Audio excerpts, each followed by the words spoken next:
Hello बच्चों, मैं हूँ आपकी हिंदी टीचर अंजू मैडम और मेरे क्लास में आप सभी बच्चों का हार्दिक स्वागत है। आज हम लोग कवि सूर्यकांत त्रिपाठी निराला द्वारा लिखित एक कविता संध्या सुंदरी को पढ़ने जा रहे हैं। तो कविता को आरंभ करने से पहले मैं कवि के बारे में आपको कुछ बताना चाहती हूँ। तो कवि का परिचय इस प्रकार से है, आप देखिए। महाप्राण सूर्यकांत त्रिपाठी निराला जी का जन्म सन 1896 ईस्वी में पश्चिम बंगाल के मेदिनीपुर जिले के महिषादल में हुआ था। आप एक बात को ध्यान रखिए कि यहाँ पर जो निराला है ये इनका उपनाम है और प्रश्न जो है एमसीक्यू में आते हैं कि निराला के नाम से किस कवि को जाना जाता है, तो आप उसका उत्तर लिखेंगे सूर्यकांत त्रिपाठी। इनके पिता राम सहायक त्रिपाठी महिषादल के रियासत में नौकरी करते थे। निराला जी की शिक्षा दीक्षा मैट्रिक तक ही हुई। बाल्यावस्था से ही इनकी माता जी का देहांत हो गया।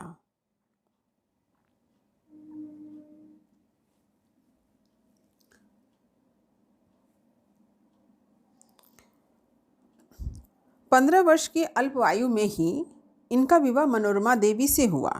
इन्हें पिता की मृत्यु का आघात अल्प आयु में सहना पड़ा। निराला जी साहित्य एवं संगीत की ओर उन्मुख हुए। निराला जी रामकृष्ण मिशन के अद्वैत आश्रम में गए, साहित्य सृजन में लगे रहे और वहाँ आश्रम के पत्र समन्वय, आप इसे भी याद रखिएगा, समन्वय का संपादन किया। क्योंकि प्रश्न आता है कि निराला जी ने किस पत्रिका का या समाचार पत्र का संपादन किया था, तो नाम है समन्वय। उन्होंने कलकत्ता से प्रकाशित मतवाला, इसे भी याद रखना जरूरी है, पत्रिका का संपादन भी किया। यानी निराला जी द्वारा संपादित पत्रिका का नाम है मतवाला। बाद में निराला जी बंगाल छोड़कर लखनऊ आ गए, फिर वह इलाहाबाद में रहने लगे।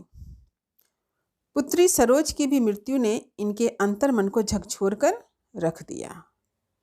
इनकी प्रमुख रचनाएं, इसे आपको याद रखना है क्योंकि वार्षिक परीक्षा में निराला जी की प्रमुख रचनाएं कौन कौन सी हैं इस पर भी प्रश्न पूछे जाते हैं।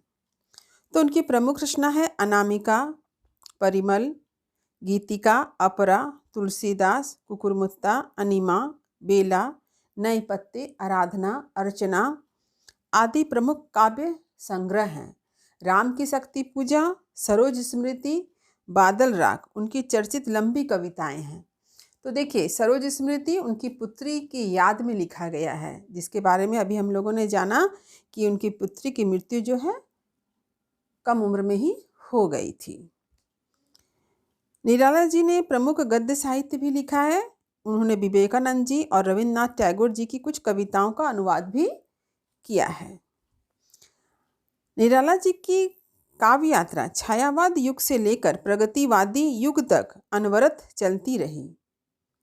यानी कहने का तात्पर्य यह है कि हिंदी साहित्य के आधुनिक काल में छायावादी कवियों में सूर्यकांत त्रिपाठी निराला जी का नाम जो है प्रमुख रूप से जाना जाता है।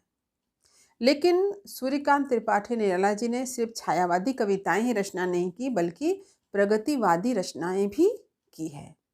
इसीलिए उनकी काव्य यात्रा जो है छायावाद से लेकर प्रगतिवाद तक चलती है और प्रगतिवाद के प्रतिनिधि कवि के रूप में सूर्यकांत त्रिपाठी निराला को जाना जाता है। इसे भी आपको याद रखना है कि छायावाद के 4 प्रमुख कवि हैं। सबसे प्रथम जिनको हम लोग प्रतिनिधि कवि के रूप में मानते वे हैं जयशंकर प्रसाद, फिर है सूर्यकांत त्रिपाठी निराला, सुमित्रा नंदन पंत और महादेवी वर्मा। ये छायावाद के 4 स्तंभ माने जाते हैं। लेकिन सूर्यकांत त्रिपाठी निराला जी ने सिर्फ छायावादी कविता रचना नहीं की, बल्कि समाज के शोषण अत्याचार के खिलाफ भी उन्होंने आवाज़ बुलंद की है। विधवाओं के लिए, मजदूरों के लिए उन्होंने बहुत सी कविताएं लिखी है। वह व्यक्तित्व और कृतित्व दोनों रूप में निराले थे। छायावादी कवि के रूप में निराला जी ने जहाँ प्रेम और सौंदर्य, प्रकृति चित्रण, रहस्यवाद और आत्माभिव्यक्ति के मनमोहक चित्र प्रस्तुत किए, वहीं दूसरी ओर प्रगतिवादी कवि के रूप उन्होंने समाज के पीड़ित, दुखी एवं शोषित वर्ग की दयनीय अवस्था के प्रति अपनी सहानुभूति प्रकट की, जो मैंने अभी आप लोगों को बतलाया, और समाज व्यवस्था के खिलाफ तीखी और ओजपूर्ण आवाज उठाई। कुकुरमुत्ता, तोड़ती पत्थर आदि उनकी प्रसिद्ध प्रगतिवादी रचनाएं हैं। निराला जी की मृत्यु सन 1961 में हुई। तो यह था निराला जी के बारे में, हमने उसका परिचय पाया कि उनका व्यक्तित्व और उनका कृतित्व कैसा था, उन्होंने क्या क्या रचनाएं लिखी और हिंदी साहित्य को समृद्ध बनाया है। तो आज हम लोग पढ़ेंगे उनके द्वारा लिखित कविता संध्या सुंदरी। यह एक छायावादी कविता है, प्रकृति परक कविता है। इस कविता की विशेषता है कि इसमें प्रकृति यानी संध्या, जो एक समय का नाम है, जैसे सूर्य उदय होता है तो वह उषा काल होता है, फिर सूर्य का एक नाम जो हम लोग दोपहर के नाम से जानते हैं, और जब सूर्यास्त होने लगता है तो संध्या बेला के रूप में हम लोग उसे जानते हैं। तो यहाँ पर कवि ने संध्या बेला का ही एक सुंदर परी के रूप में मानवीकरण किया है। इसीलिए इस कविता का शीर्षक क्या है? संध्या सुंदरी, यानी संध्या को एक सुंदर नारी के रूप में हमारे सामने उपस्थित किया गया है। जब मनुष्य के क्रिया व्यापारों का आरोप प्रकृति पर किया जाता है तो वहाँ पर मानवीकरण अलंकार कहलाता है। यह प्रकृति का मानवीकरण हो जाता है। तो प्रस्तुत कविता में इस तरह की बातें जो है कवि ने प्रस्तुत की है। संध्या एक सुंदर परी के रूप में है।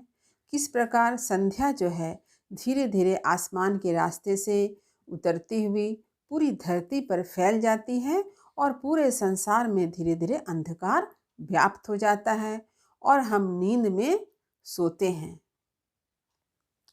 तो चलिए सबसे पहले मैं इस कविता को आपको पढ़कर सुनाती हूँ।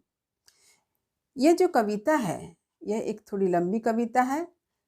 इसे मैं कुछ भागों में बांट कर आप लोगों को पढ़ाऊंगी ताकि आप इस कविता को धीरे धीरे पढ़ें और इसके अर्थ को समझें। तो चलिए आरंभ कर रही हूँ यह कविता संध्या सुंदरी।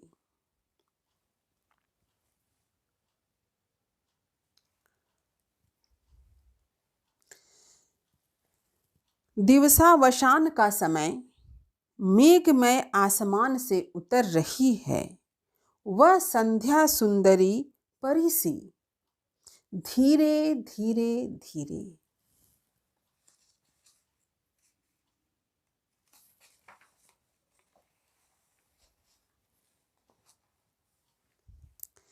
तिमरांचल में चंचलता का नहीं कहीं आभास, मधुर मधुर है दोनों उसके अधर, किंतु जरा गंभीर नहीं है उसमें हास विलास। हंसता है तो केवल तारा एक, गुथा हुआ उन घुंघराले काले काले बालों से। हृदय राज्य की रानी का वह करता है अभिषेक। तो चलिए पहले कठिन शब्दों के अर्थ को आप एक बार सुने और उसे बाद में लिख भी लें। देखिए कठिन शब्दों के अर्थ। दिवसावसान यानी दिन की समाप्ति, संध्या बेला। मेघमय यानी बादलों से भरा, परिपूर्ण, बादलों से परिपूर्ण आसमान को कहते हैं क्या है? मेघमय। परी सी यानी परी या अप्सरा के समान। धीरे धीरे धीरे, इसका क्या अर्थ हुआ? धीमे गति से। यहाँ पर धीरे शब्द की जो आवृत्ति हुई है 3 बार, इससे यहाँ पर अनुप्रास अलंकार है। और ये इस बात का द्योतक है कि बहुत ही धीमे गति से कोई चलायमान है, कोई चल रहा हो। तिमिरांचल यानी अंधकार रूपी आंचल। तिमिर का अर्थ होता है अंधकार, आंचल तो हम जानते ही हैं, यानी अंधकार रूपी आंचल। चंचलता यानी अस्थिरता, जो स्थिर ना हो उसे क्या कहते हैं? चंचल कहते हैं। आभास यानी अनुभव, महसूस करना, महसूस होना, इसे भी कह सकते हैं, अनुभव भी कहते हैं, महसूस होना। मधुर, मधुर है, इसके अंतर्गत माधुर्य गुण है ना, मधुरता में मधुरता छिपा हुआ, तो क्या होगा अर्थ? मीठा, मिठास। अधर, अधर कहा जाता है होंठ। गंभीर यानी गहरा। हास विलास यानी प्रसन्न करने वाली क्रिया, यानी जिस क्रिया के द्वारा हम हंसते हैं, हंसना, खिलखिलाना, इसे ही कहते हैं हास विलास। हंसता यानी मुस्कुराता। तारा का अर्थ है सितारा, लेकिन यहाँ पर किस सितारा का उल्लेख है? शुक्र तारा का। गुथा माने जड़ा हुआ। हृदय राज्य यानी मन का राज्य। अभिषेक यानी राज तिलक। अब फिर से एक बार देखिए, दिवसावसान यानी दिन की समाप्ति, संध्या बेला। मेघमय माने बादलों से भरा, परिपूर्ण। परिसी यानी परी या अप्सरा के समान। धीरे धीरे धीरे यानी धीमे गति से, अनुप्रास अलंकार है जो कि धीरे शब्द की आवृत्ति हुई है। तिम्रांचल माने अंधकार रूपी आंचल। चंचलता यानी अस्थिरता। आभास मतलब अनुभव या महसूस होना। मधुर यानी मीठा, मिठास। अधर का अर्थ है होंठ। गंभीर का अर्थ है गहरा। हास विलास यानी प्रसन्न करने वाली क्रिया। हंसता, मुस्कुराता, यानी हंसता का अर्थ क्या है? मुस्कुराता है। तारा, सितारा से को कहते हैं, यहाँ शुक्र तारा का उल्लेख आया है। गुथा यानी जड़ा हुआ। हृदय राज्य यानी मन का राज्य। अभिषेक यानी राजतिलक। इसके साथ यहाँ देखिए उपमा अलंकार कहाँ है? परिसी शब्द में, परी के समान, इसका में यहाँ क्या है? उपमा अलंकार है। मानवीकरण अलंकार कहाँ है? संध्या सुंदरी शब्द में। तो उम्मीद करती हूँ अर्थ समझ में आया होगा। जो कठिन शब्द है इसे आप अवश्य अपनी कॉपी में लिख लें। अब चलिए मैं पंक्ति के अर्थ को आपको बतलाती हूँ।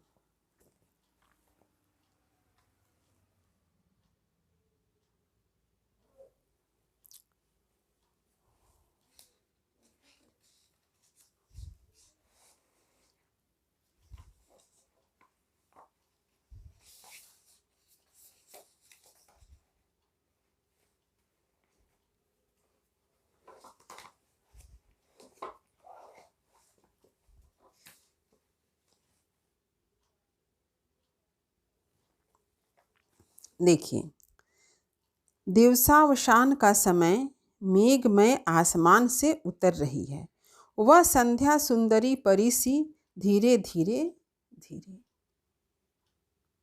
यहाँ पर कवि ने संध्या बेला का एक सुंदर परी के रूप में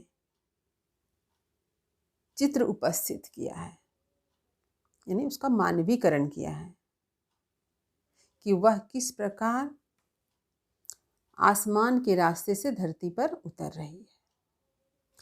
तो दिवसावसान का समय यानी दिन अपनी समाप्ति पर है, दिन समाप्त हो रहा है। दिन की समाप्ति की बेला में मेघमय यानी मेघ से भरे हुए आसमान से उतर रही है, नीचे उतर रही है। कौन उतर रही है? वह कौन है? संध्या। किस रूप में उतर रही है? सुंदर परी के समान। मेघ से भरे आसमान से धरती पर संध्या एक सुंदर परी के रूप में धीरे धीरे धीरे, अत्यंत धीमे गति से उतर रही है। आप लोगों ने ऐसा देखा होगा कि दोपहर के बाद जब शाम होती है तो वो संध्या बेला यानी जब सूर्य डूब रहा होता है तो सूर्य की जो तेज रोशनी होती है वह मध्यम पड़ जाती है, धीमी पड़ जाती है और आसमान जो है धीरे धीरे अंधकार में डूबता है। लेकिन यह प्रक्रिया बड़े धीरे से होती है। इसीलिए कवि ने यहाँ पर धीरे शब्द की आवृत्ति 1 2 3 यानी धीरे धीरे धीरे इस रूप में किया है कवि ने। यानी दिन अपनी समाप्ति पर है, मेघ से भरे हुए आसमान से संध्या एक सुंदर परी के जैसी धरती पर धीरे धीरे यानी अत्यंत धीमे गति से उतर रही है। संध्या क्या है? एक बहुत ही सुंदर नारी है ना, अनुपम सुंदरी है। अब देखिए,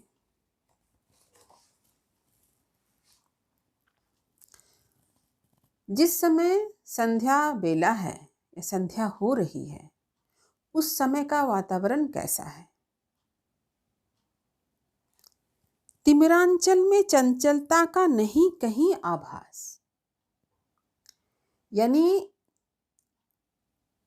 संध्या सुंदरी परी का जो आंचल है वह अंधकार से भरा हुआ है।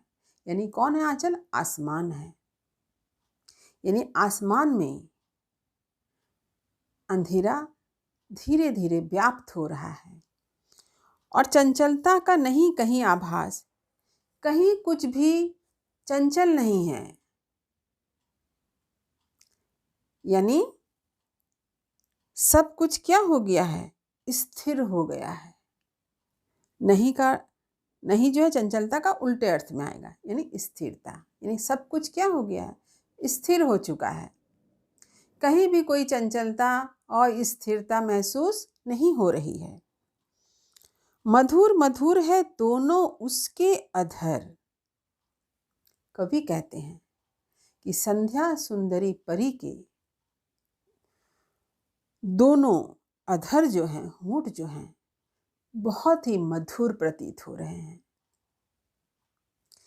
तो इस अधर का अर्थ क्या है? अधर मतलब पृथ्वी और आकाश।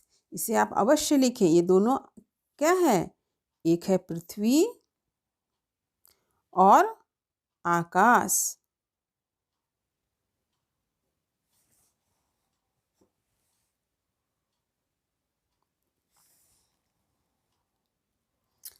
तो यानी कवि का कहना है कि संध्या बेला में आसमान और धरती दोनों ही बड़े ही सुंदर मनोहर प्रतीत हो रहे हैं। इसलिए मधुर शब्द का प्रयोग किया गया है कि संध्या के समय धरती और आसमान दोनों का रूप ही मनोहर हो जाता है, क्योंकि संध्या बेला के समय हर तरफ एक शांत वातावरण दिखाई देने लगता है, किंतु जरा गंभीर नहीं है उनमें हास विलास। संध्या का जो समय है उस समय धरती और आकाश मनोहर दिखाई दे रहे हैं और हर तरफ गंभीरता छा गई है। कहीं कोई हास विलास यानी प्रसन्न करने वाली कोई क्रिया दिखाई नहीं दे रही है। हर तरफ जो है गंभीरता का साम्राज्य छा गया है। हंसता है तो केवल तारा एक। कवि कहते हैं अगर कहीं कुछ हंसता हुआ दिखाई देता है तो वह एक तारा दिखाई देता है। गुथा हुआ उन घुंघराले काले काले बालों से, जो संध्या सुंदरी के काले घुंघराले बालों में जड़ा हुआ है।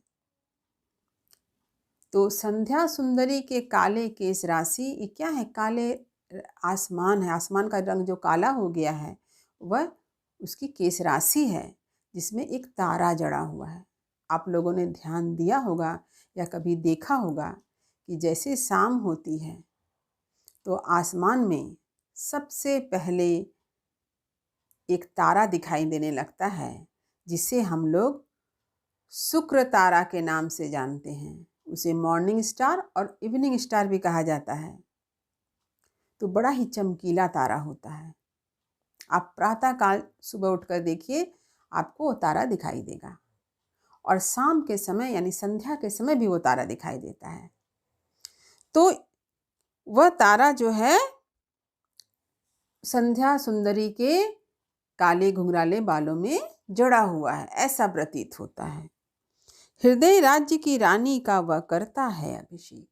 और कवि को ऐसा लगता है कि मानो वह अपने मन के राज्य यानी अपने हृदय के राज्य की जो रानी है उसका राज तिलक कर रहा है, उसका अभिषेक कर रहा है।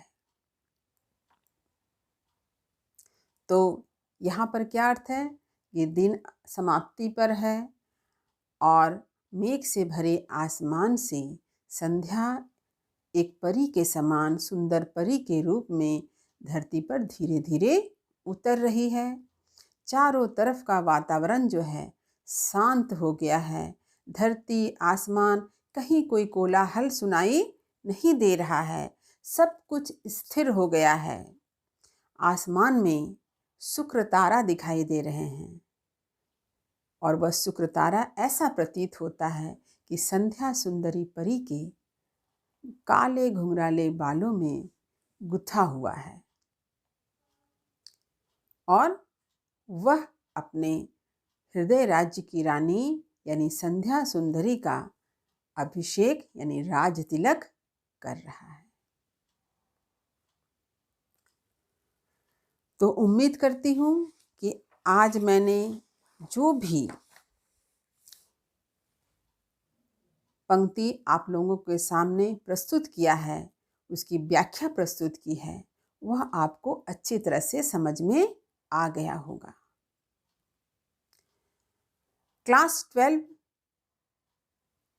के पुस्तक यानी पश्चिम बंगाल उच्च माध्यमिक में जो बच्चे पढ़ते हैं उसके प्रथम भाषा अ में जो पुस्तक पढ़ाई जाती है यानी हिंदी पाठ संचयन, उस पुस्तक से संबंधित वीडियो का लिंक जो है मेरे डिस्क्रिप्शन बॉक्स में दिया हुआ है। कबीरदास के पद, तुलसीदास के पद, भाई बहन कहानी, व्याकरण से संबंधित वीडियो। जिन बच्चों ने इन सारे वीडियो को नहीं देखा है अब तक, मैं उनसे अनुरोध करूंगी कि वे डिस्क्रिप्शन बॉक्स के में दिए गए लिंक को क्लिक करके अवश्य देखें और मेरे चैनल को अवश्य सब्सक्राइब करें ताकि आने वाले समय में अन्य पाठ से संबंधित वीडियो का लिंक जो है वह आप तक तुरंत पहुंच जाए, उसका नोटिफिकेशन आपको तुरंत मिल सके ताकि आप उस वीडियो का अधिक से अधिक जल्द से जल्द लाभ उठा सकें। तो संध्या सुंदरी के बाकी अंशों को लेकर मैं अगले वीडियो में फिर आपके सामने उपस्थित रहूंगी। तब तक पढ़ते रहिए, जीवन में आगे बढ़ते रहिए। मेरी शुभकामनाएं आप सबों के साथ है। धन्यवाद।